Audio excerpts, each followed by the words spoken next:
चलिए, तो मॉडल्स को आज हम शुरुआत करते हैं बेसिक पॉइंट्स, और इसके बाद अलग अलग मॉडल्स के हम यूजेस को समझेंगे और बिल्कुल नए तरीके से आप सीखने वाले हैं। सिर्फ हिंदी और ट्रांसलेशन में आपको नहीं बता रहा हूं, आपको मैं बताने की कोशिश कर रहा हूं कॉन्सेप्ट्स कि मॉडल्स वर्ब का यूज कैसे आप अपने लाइफ में करते हैं। चलिए शुरुआत करते हैं। सबसे पहले what are modal auxiliary verbs, क्या होते हैं ये मॉडल एक्जुलरी वर्ब्स, पहले हमको इसको समझना है। The auxiliary verbs that provide additional and specific meaning to the main verb of the sentence। यानी जब आप मॉडल वर्ब के साथ, यानी कि मेन वर्ब के साथ, बेसिकली कि अगर आप मेन वर्ब के साथ मॉडल्स का यूज करते हैं या मॉडल्स का यूज करते हैं, तो ये क्या करता है कि इस मेन वर्ब में एक स्पेसिफिक मीनिंग ऐड कर देता है। देखिए, मैं जैसे ऑफलाइन क्लासेज में पढ़ाता हूं, वैसे मैं अपनी लाइक लाइव क्लासेज हो या वीडियो क्लासेज हो, उसमें भी ऐसे ही पढ़ाता हूं। ठीक है, तो ध्यान से समझिएगा कि ऑक्सिलरी वर्ब्स, या आप इसको जो मॉडल वर्ब कह रहे हैं, ये भी एक तरह का हेल्पिंग वर्ब है।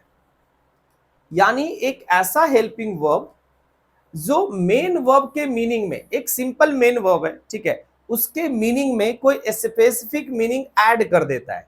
जैसे अगर मैं सिंपल कहूं आई बीट यू या आई टीच यू, मैं आपको पढ़ाता हूं, तो देखिएगा जरा, ये सेंटेंस को समझिएगा कि अगर मैं लिखता हूं कि आई टीच यू,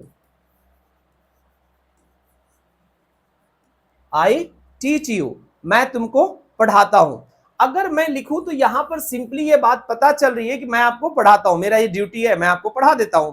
बट अगर मैं इसी को किसी मॉडल एक्जुलरी वर्ब के साथ लिखूं, तो देखिए क्या हो गया कि आई कैन टीच यू, यानी अब मैं आपको पढ़ाता नहीं हूं, बल्कि मेरे पास पढ़ाने की क्षमता है। यानी यहां पर टीच में कैन के लगने से इसमें एबिलिटी का सेंस आ गया, और यही मॉडल एक्जुलरी वर्ब हमें बताता है या पढ़ाता है कि भाई मॉडल एक्जुलरी वर्ब जैसी आप जोड़ेंगे मेन वर्ब के पहले, तो वो जो मेन वर्ब है इसके मीनिंग में वो कुछ ना कुछ स्पेशल मीनिंग को ऐड कर देगा।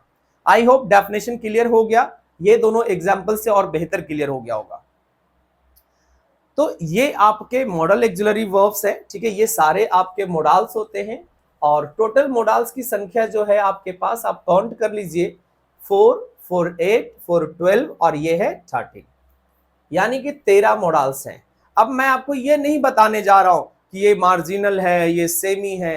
अरे सर, जब हम यूजेज पढ़ेंगे तो सब कुछ पढ़ेंगे, आपको यहाँ पे सिंपल जानना है कि ये वर्ड्स हैं जो मोडाल्स कहलाते हैं। तो नहीं जी, हम मार्जिनल मोडाल्स होता है, सेमी मोडाल्स होता है, क्यों होता है?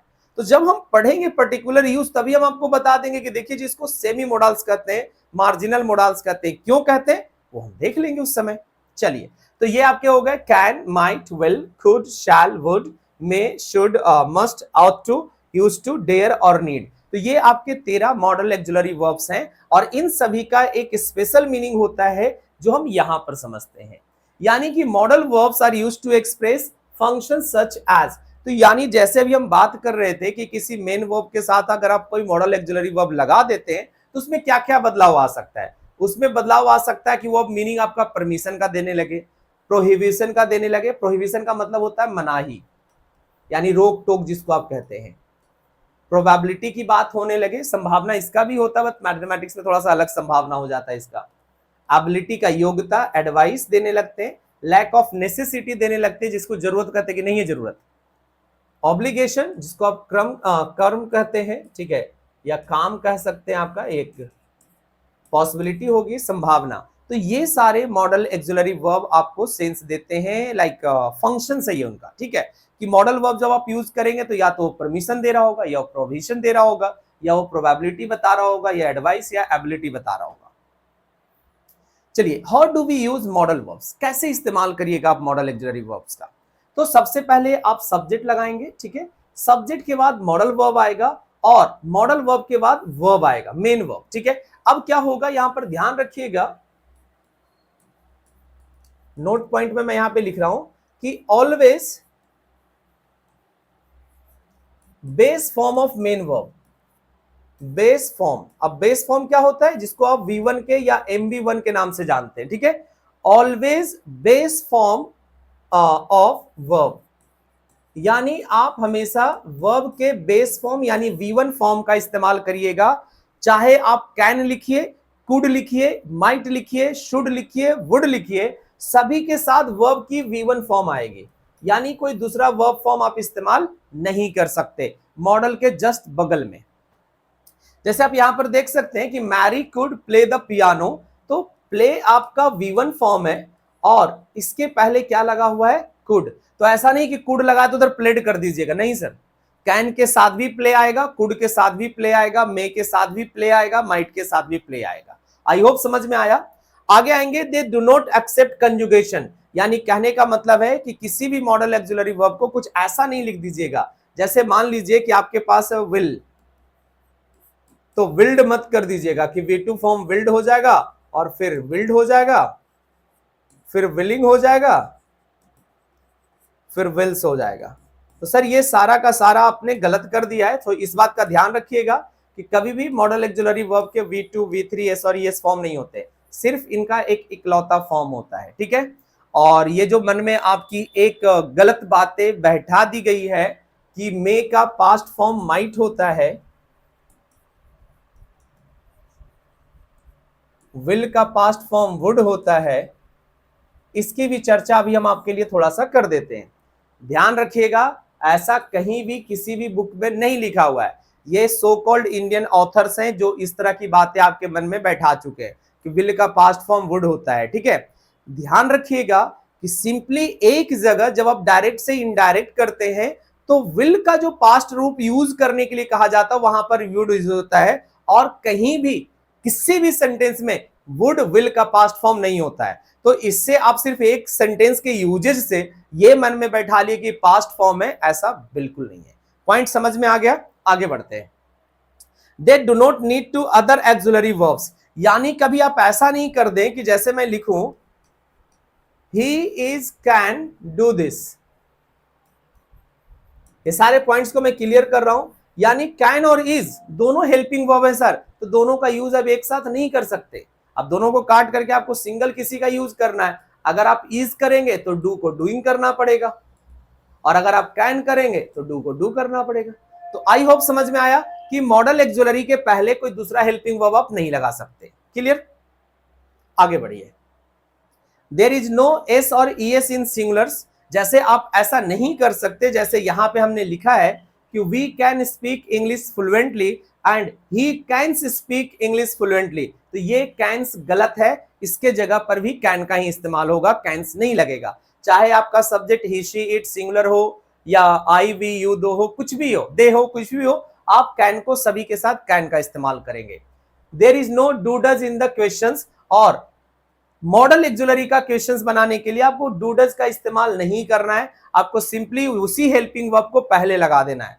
जैसे अगर मैं लिखूं आई कैन स्पीक, मैं बोल सकता हूं, और इसको कोई कहे आपसे कि इंटरोगेटिव बना दीजिए, तो आप ऐसा मत बना दीजिए डू आई कैन स्पीक, ये गलत हो जाएगा, ठीक है। आपको क्या करना कि कैन को पहले कर दीजिए, कैन आई स्पीक, अब ये जाकर के सही होगा। तो ये बात समझ में आई। जैसे would you like to come with me, ऐसा नहीं है कि इसको इंटरोगेटिव में फिर एक डू लगा दे रहे, सर वो ऑलरेडी इंटरोगेटिव था।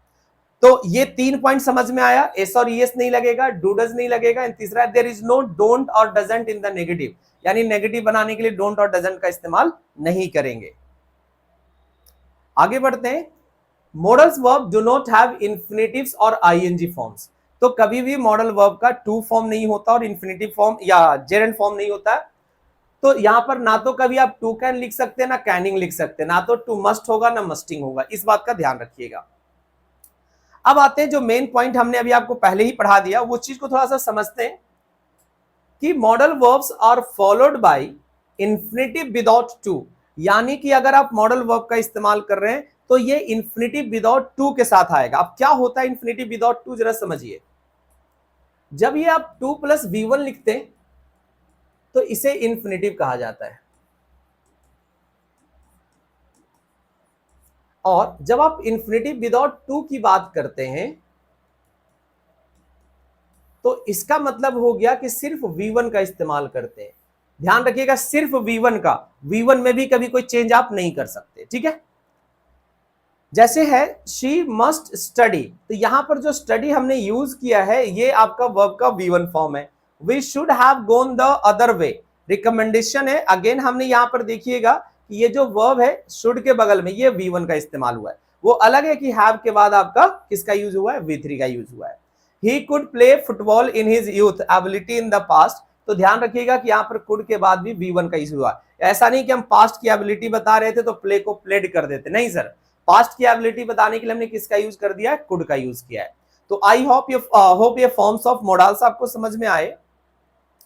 अब आते हैं models verb do not have all the tenses, यानी कि जितना हमारे पास टेंसेज है, कितना टेंसेज है, 4, simple, continuous, perfect, perfect continuous, past भी एक टेंस है, फ्यूचर भी एक टेंस है, कुछ ऐसा, ठीक है। तो ये सब चीजें मॉडल्स के साथ नहीं होती है।